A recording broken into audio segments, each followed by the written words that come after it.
Arribamos al tercer tema, prioridades sociales, nutrición, salud, educación. Puede señalarse, como de alguna manera lo ha hecho Pablo Secada, que es un clásico temático, digamos, en todo proceso electoral. Pero lo real es que todos los candidatos coinciden en que aquí hay que hacer muchas cosas y todos prometen mucho y al mismo tiempo la gente se pregunta cómo se hace eso, cómo se resuelve, cómo se financia y cuáles son exactamente los planes concretos para poder vencer los graves todavía problemas que tenemos en educación, en salud. En donde más se coincide y que prestamente se puede hacer mucho es en nutrición, sobre todo infantil y rural. Bueno, es un tema rico, es un tema en el que vamos a escuchar también seguramente proposiciones distintas y sobre todo ojalá que concretas. Hacemos una pausa y luego escucharemos a Félix Jiménez de Gana Perú, que es el ponente en este caso.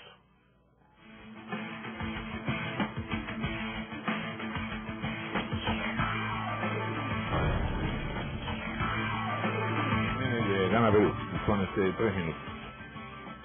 Para Gana Perú, que lidera Ollanta Humala, la salud y la educación son un derecho, un bien social, no una mercancía. Por lo tanto, es obligación del Estado asegurar la educación y salud de sus ciudadanos mediante la política pública. En nuestro país, el derecho a la salud no ha sido protegido por el Estado. Es insatisfactoria e injusta sobre todo para las poblaciones andinas y amazónicas, rurales y urbano-marginales. Lo mismo ocurre con la educación. Tiene problemas de infraestructura, de contenido y calidad de sus programas, de relación de los contenidos de la educación primaria y secundaria con los de la educación superior. No hay estandarización de la calidad educativa. La educación no está vinculada al trabajo y a la actividad industrial. Hay poca investigación en ciencia y tecnología y el acceso a la educación superior y universitaria no es equitativo. Para lograr salud y educación de calidad, proponemos una revolución educativa apoyada con el aumento del gasto de 3 a 6% del PBI. Priorizar la primera infancia y la educación rural. Programa Cuna Más en 600 distritos más pobres. Desnutrición cero con desayunos y almuerzos en los colegios y plan de salud preventiva para los alumnos.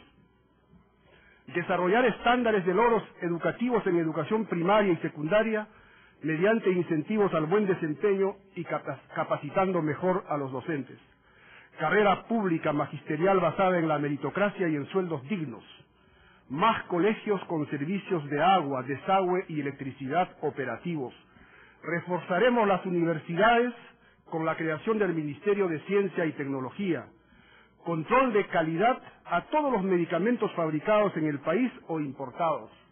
Ley consensuada sobre medicamentos que haga énfasis en la promoción de genéricos de calidad. Fortalecer los observatorios de calidad y de precios y crear el observatorio de disponibilidad de medicamentos y otros productos. Reformular la legislación actual sobre el Sistema Nacional de Salud para contar a futuro con un Sistema Nacional de Seguridad Social. Para financiar estas y otras políticas sociales, efectuaremos una reforma tributaria integral. Muchas gracias. Muy bien, muchas gracias. A continuación, la réplica, o la intervención, perdón, de Kurt Burneo, de Perú Posible.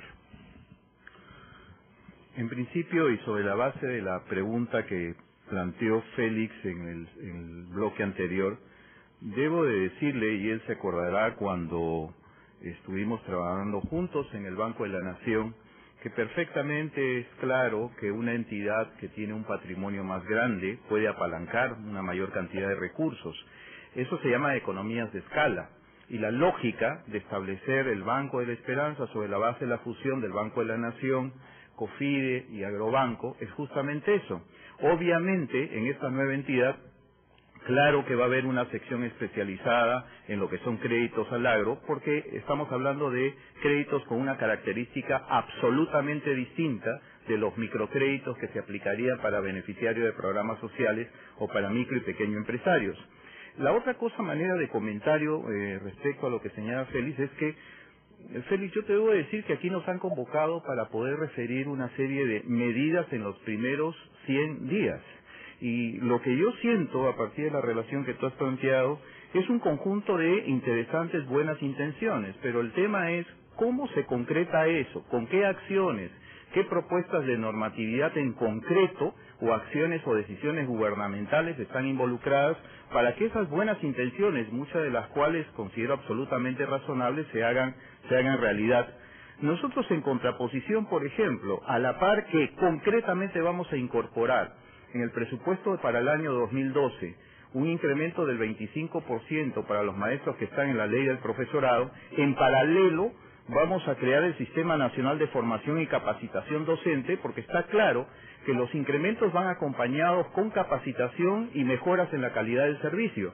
Ahí estamos teniendo un nivel de concreción muy claro. De igual manera, necesitamos establecer el diseño del modelo de asociaciones público-privadas para la construcción de infraestructura en el caso educativo. Se necesitan acciones concretas en los primeros 100 días, porque creo que ese es el tema que nos ha convocado el día de hoy. Muy bien, muchas gracias a Kurt Burneo. Pablo Secada, Alianza para el Gran Cambio. La formalización, particularmente de jóvenes, es el centro de nuestra propuesta de cómo financiamos el gobierno, que ya cité donde encuentran, en ppk.pe, Perú ahora o nunca. Al final de cada capítulo sale cuánto cuesta las propuestas y en el capítulo de formalización cómo es que se espera financiarlas. Pero no es la única, hay problemas serios de calidad del gasto. Se ha mencionado una reforma de los programas de infraestructura en la que se atrae a más inversión privada y mejor inversión privada. Hay problemas de transparencia y de corrupción. Nos contaban el otro día en una ONG, 2 obras, una financiada por el Estado y una del aporte voluntario, una costaba el cuádruple que la otra y eran exactamente iguales prácticamente en la misma localidad. Hay fondos públicos de 50.000 millones de soles guardados, administrados por el Banco Central de Reserva del Perú, que termina siendo el tesorero que tiene la billetera más grande de todo el país. Es un crimen que ese dinero no sea utilizado en inversiones mucho más rentables que lo que reditúan el Banco Central. Una segunda idea, me concentro de nuevo y regreso al agua. El TPK tiene una ONG, ayer nos decía, es una pequeña ONG, pero después se corrigió a él mismo. Ya le han instalado agua o están en proceso de hacerlo a 60.000 peruanos. En agua se puede hacer muchísimo. Y de nuevo, este tema es un imperativo moral. El plan propone 2 cosas: aumentar la cobertura de agua para que todos los peruanos, o la mayoría de los peruanos, la gran mayoría de los peruanos, tenga agua en su casa 24 horas y agua de calidad, tenga desagüe. Y después quisiera hablar brevemente del tratamiento de aguas. En un país que va a ser muy afectado por el cambio climático, nos estamos dando el lujo, en La Chira y en Taboada, de limpiar el agua para tirarla al mar. Es el tratamiento primario. La tecnología en Israel está en el tratamiento terciario de agua. Del tratamiento de agua sale agua potable, sale agua para riego, sale una torta con la que se puede abonar y salen enzimas. Entonces, ¿por qué seguimos en el siglo XIX si estamos en el siglo XXI? Muchas gracias a Pablo Secada. Elmer Cúa, Solidaridad Nacional. Sí, el plan de gobierno de Solidaridad Nacional que dirige Elito Castañeda propone lo siguiente en el tema de nutrición, salud y educación. En nutrición planteamos el programa Hambre Cero. Es un programa integral que junta al Ministerio de Educación, Ministerio de Salud, Ministerio de la Mujer, junta también a varios gobiernos, varios niveles de gobierno, el gobierno local, regional y nacional. Es un programa complejo que tiene que ver con reducir drásticamente la desnutrición infantil, llevarla de hoy en día de 18% a 10%, y reducir a la mitad la anemia, que hoy en día, entre los niños de 5 a 36 meses, tienen 50% de anemia. En Puno, por ejemplo, llega al 70%. ¿Cómo lograr ello? Primero, con un buen reparto de las chispitas nutrientes, que no llegan a todo el país por la ineficiencia del actual gobierno. Segundo, tiene que ver con vivienda saludable, con conducta saludable también de parte de la madre de familia. Tiene que ver también con el acceso al agua, tiene que ver con el apoyo estatal en los desayunos escolares y finalmente tiene que ver efectivamente con mejoras en los ingresos de las familias más pobres, que tienen que ver naturalmente con mejoras relativamente baratas en tecnología, como lo ha mostrado el programa de Sierra Productiva. Cambiando los ingresos de la gente más pobre es que finalmente se va a derrotar a la pobreza y mejorar la nutrición de los niños. En el mundo de la educación tenemos planteado un esquema masivo de becas, cerca de 9.000 becas anuales para estudios universitarios donde el joven pobre pueda acceder a una carrera, y también 4.500 becas anuales para estudios de maestría en el extranjero.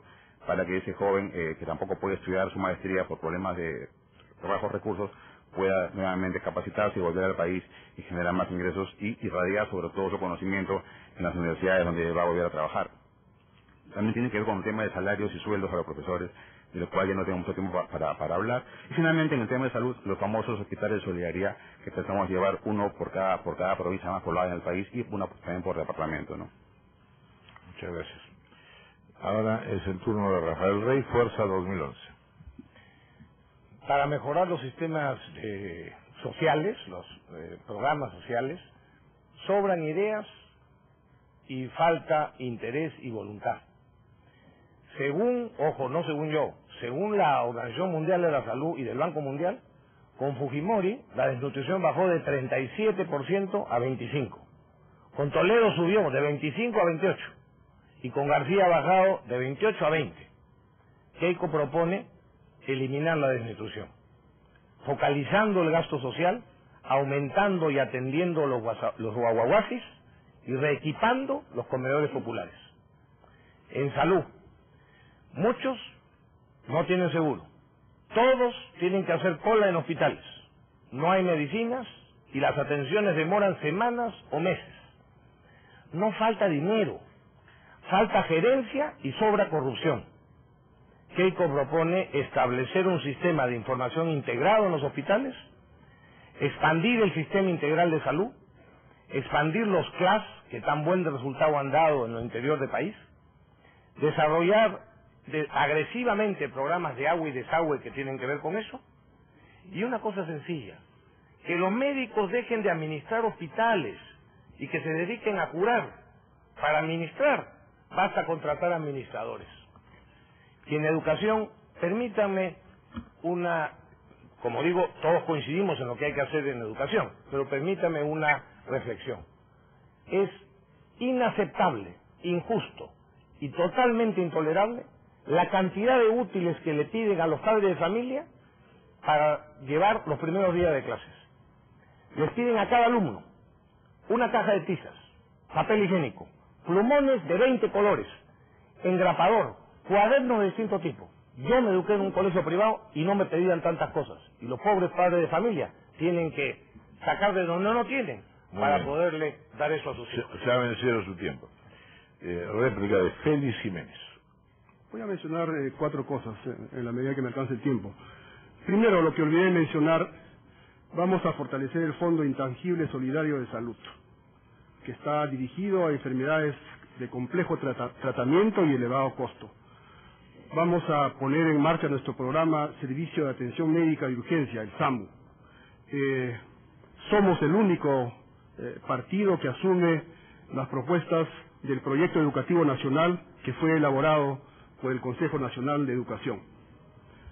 Segundo punto, la observación de Kurt. Nosotros hemos dicho que vamos a revisar el presupuesto vigente para repriorizar el gasto y hacer posible iniciar con el financiamiento de los programas que hemos propuesto, como Cuna Más, como Pensión 65, etcétera. Y por supuesto las nuevas prioridades van a estar presentes en el siguiente presupuesto. Y la normatividad es la normatividad que corresponde a la formulación o a las ampliaciones, reprogramaciones del presupuesto, como sabe bien Kurt. 3. El tema del diagnóstico. Hay que mencionar que los temas de los problemas que atraviesa la educación, la salud en nuestro país ahora, son resultado de las políticas que se aplicaron en las 2 últimas décadas. Por ejemplo, en los 90 hasta la fecha se aplicaron políticas fiscales procíclicas. Y como tuvimos pocos años de crecimiento, lo que se afectó con las políticas procíclicas fiscales fue la inversión pública. Se recortó la inversión pública de manera dramática hasta llegar a cerca de 2.5% del Producto Bruto Interno. Eso deterioró la infraestructura en educación, eso deterioró la infraestructura en salud y impidió que se mejoraran los sueldos, por ejemplo, en la administración pública. Son pues resultado de esas famosas políticas del consenso de Washington, las políticas neoliberales que el fujimorismo empezó a aplicar en la década de los 90. Y finalmente, el tema del agrobanco. Yo creo que los economistas sabemos que las economías de escala, creo que se me acabó el tiempo. Se venció el tiempo, Félix. Muy bien, estamos hablando entonces prioridades sociales. Hay varios aspectos que por supuesto sería también muy interesante poder tocar en algún momento. Es decir, lo primero ya se ha dicho en parte, es decir, el proyecto educativo nacional y el acuerdo nacional.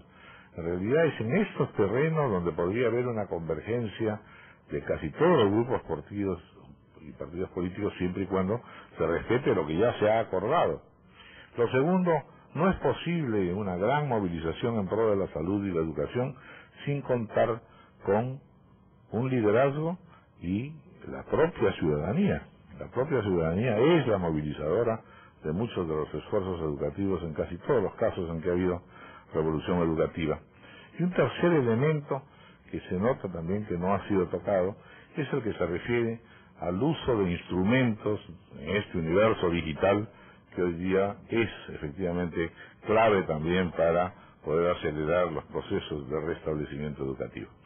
Lo dejamos allí, hacemos una pausa y luego estaremos en el cuarto punto, institucionalidad, seguridad, anticorrupción, donde, como bien se sabe, la gran mayoría de las encuestas constatan que el ciudadano de algo sí está realmente harto. Es el tema de la corrupción.